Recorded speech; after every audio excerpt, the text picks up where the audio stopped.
ધાંગધ્રા નગરપાલિકા દ્વારા ઘર ઘર તિરંગા યાત્રા કાઢવામાં આવી। પૂર્વ કેબિનેટ મંત્રી, ધારાસભ્ય સહિત પોલીસ અધિકારીઓ આગેવાનો જોડાયા। માનનીય વડાપ્રધાન શ્રી નરેન્દ્રભાઈ મોદીજી દ્વારા 9 ઓગસ્ટથી 15 ઓગસ્ટ સુધી સમગ્ર ભારત દેશમાં હર ઘર તિરંગા યાત્રાનો નારો આપ્યો છે।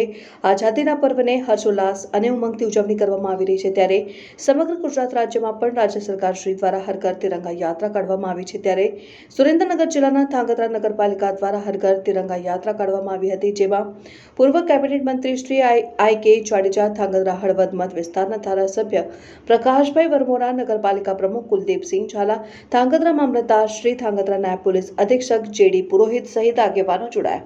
આ તિરંગા યાત્રાનું ભવ્ય ઉષ્માભેર સ્વાગત લોકો દ્વારા ઠેર ઠેર કરવામાં આવ્યું।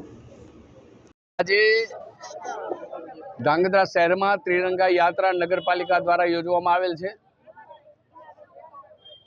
માનનીય વડાપ્રધાન નરેન્દ્રભાઈ મોદીએ 9 ઓગસ્ટથી 15 ઓગસ્ટ સુધી હર ઘર તિરંગાનો એક નારો આપ્યો છે અને ત્રિરંગા આપણી આન બાન શાન છે। ત્યારે રાજ્ય સરકારે પણ વિવિધ શહેરોની અંદર ત્રિરંગા યાત્રા યોજવા માટેનું આયોજન કરવા સૌને જણાવેલ છે। એના અનુસંધાને આજે ધાંગધ્રા નગરપાલિકા દ્વારા ધાંગધ્રા શહેરના મુખ્ય માર્ગો ઉપર ત્રિરંગા યાત્રા ફરી છે।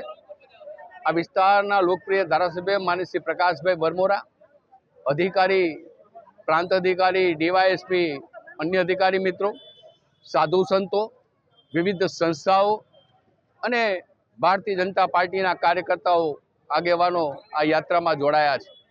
આ યાત્રા થકી આપણે સૌ સંદેશો આપીએ કે જે લોકોને, એટલે કે લગભગ અત્યારની પેઢીને બધાને દેશ માટે મરવાનો મોકો મળ્યો નથી, પણ દેશ માટે જીવવાનો મોકો મળ્યો છે। ત્યારે વિવિધ પ્રકારના કામો જે દેશને ઉજાગર કરે, દેશની આન બાન શાન વધારે, વિવિધ વિસ્તારોને વધુ સારા બનાવે, એના માટે કાર્ય કરવાનો સંદેશો સમગ્ર લોકોને, નાગરિક ભાઈ બહેનોને આપવામાં આવ્યો છે।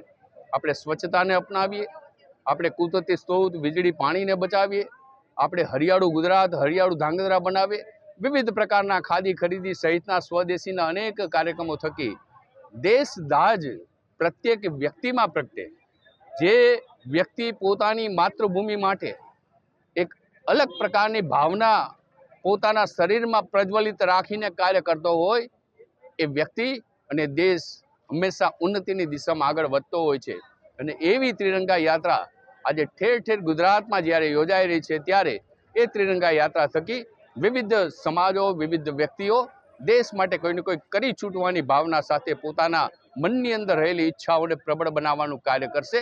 આપ સૌને અનેક અનેક શુભકામનાઓ, શુભેચ્છાઓ।